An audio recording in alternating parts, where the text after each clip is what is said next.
Hello team, yoke carries.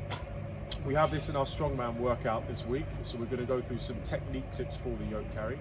If you don't have a yoke, still continue to watch the video because we're going to go through technique tips for the barbell front rack carry, which is our substitute if you don't have a yoke. So first tip, height of the bar, so setting the height at which this bar that you support on your upper back goes. If the bar is too low, it's going to be difficult to carry much weight because you're going to be forced to start in much deeper of a squat position before you lift the yoke. And if the bar is set too high, the skids on the floor are going to be so close to the floor that when you start to walk, if the yoke starts to swing at all, it might hit the floor. So what we want is somewhere in the middle of that, probably around 10 to 15 centimeters off the floor. So as you can see here, I have space now that when I start the walk, if the yoke does start to swing slightly, it's not in danger of hitting the floor. But it's also not so high that when I pick up the yoke at the start, I'm having to do like a deep squat to start the movement. So that's number one, setting the bar height. Number two, back position, so creating the shelf on your upper back. So as you saw there, I pinched my shoulder blades together and I held onto the yoke by the sides. When we do the create a shelf with our upper back, think about the similar kind of thing that you would do when you're doing a back squat, but it's a bit more of an aggressive position. So the back squat, we'll hold our grip, we pinch the shoulder blades together slightly, we have the elbows behind the bar. Now we want to do that, but a bit more aggressively. So really pinch the shoulders together, really pull the elbows up to create a nice big shelf to hold the yoke on.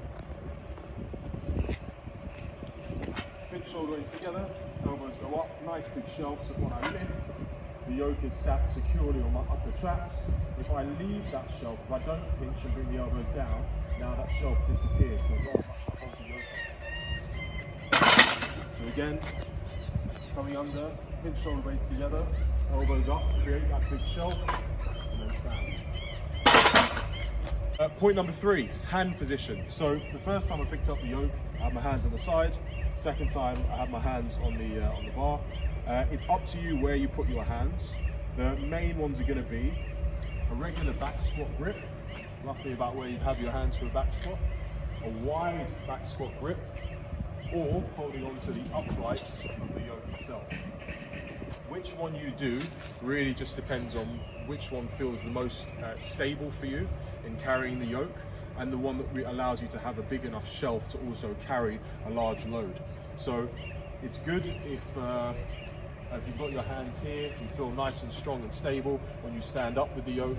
But if then when you start to walk with the yoke, even if you're taking the small steps to start, as we're going to talk about later, the yoke starts to swing, then maybe consider bringing your hands over to the sides. And similarly the other way around, if you've got your hands on the sides and the yoke is really nice and stable, but you're not able to create as big a shelf because your hands are wider, then consider moving your hands onto the bar instead.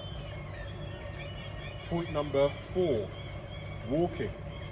When we start walking the yoke, a common mistake that people make is to take too big a step in the beginning. So taking like a long stride to start the yoke carry. I'm going to do that and I'll show you what happens.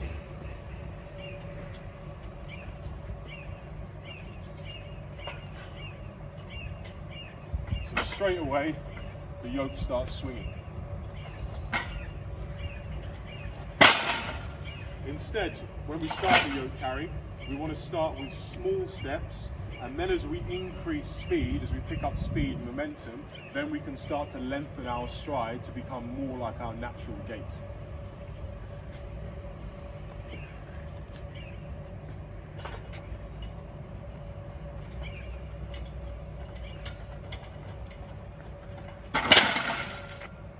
Point number five, finishing the yoke carry or dismounting from the yoke. On your yoke, you will probably have these things, or you will have these things here, skids. They are shaped in such a way that they can actually glide on the floor slightly when you finish the yoke carry. So that means that when you are carrying a very heavy weight, you don't have to slow yourself down and come to a complete standstill before you drop the yoke. We don't want to just run with the yoke and then just toss it off the back and sprint out from underneath it, but it does mean that you can kind of lower the yoke down as you're finishing your yoke carry, and it will skid to a halt, and you can then either stay with the yoke as it's skidding, or you can dismount from the yoke and walk forwards.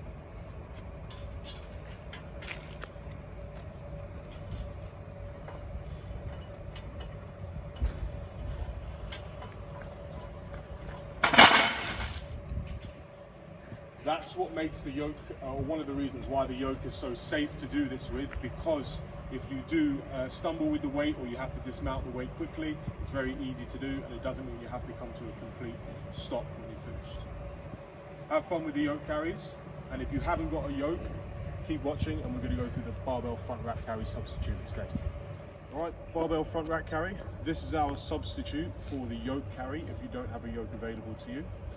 The barbell front rack carry we're doing, as you'll see in the notes, instead of a back rack carry, mainly because of two things. Number one is the safety. It's much easier to dump the barbell down if it's very heavy or if you wobble, as opposed to a back rack is harder to dismount or poses a potential more danger in case you don't step forward and it lands on your back leg and so on. The other thing is that when we have the load on our front, it's much more challenging to stabilize, which means it provides a much similar challenge for the core and for the thoracics as the yoke carry does, but without a barbell. So, 3 main points for the barbell for technique on the front rack carry. The first one is creating the shelf. So similarly as we do on the yoke carry, we create the shelf with our pinching our upper back and pulling the shoulders back and up. With the barbell front rack carry, we do the same but forwards. So that means that we are actively pushing the shoulders up against the bar so that the bar is sat on the meat of the deltoids and not in this relaxed position where it might be sat on your collarbones.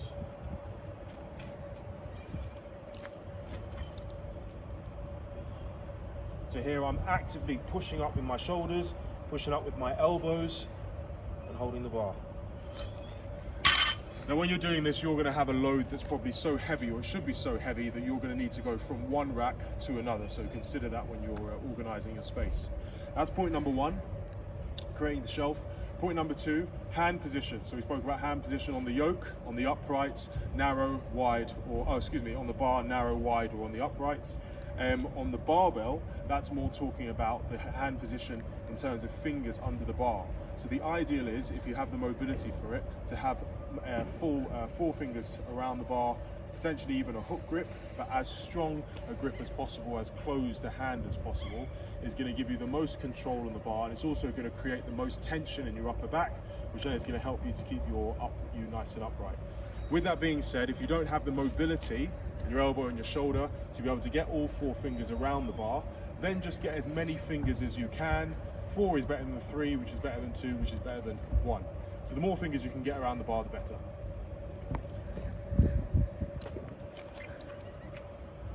So I've got my full grip. If I can't hold that, I would have my 3 fingers. If I can't hold that, I'd have my 2 fingers. But in any case, I'm still actively pushing up against the bar with my shoulders and my elbows and not staying in a relaxed position. Third point, walking with the bar. So similar to the yoke, we're starting with small steps and then getting into a natural stride as we progress. But because it's a barbell and it's not as easy to dump as the yoke, even though it is a front rack position, just be careful when you're walking that you don't get too long a step and that you are in control of the bar the whole time.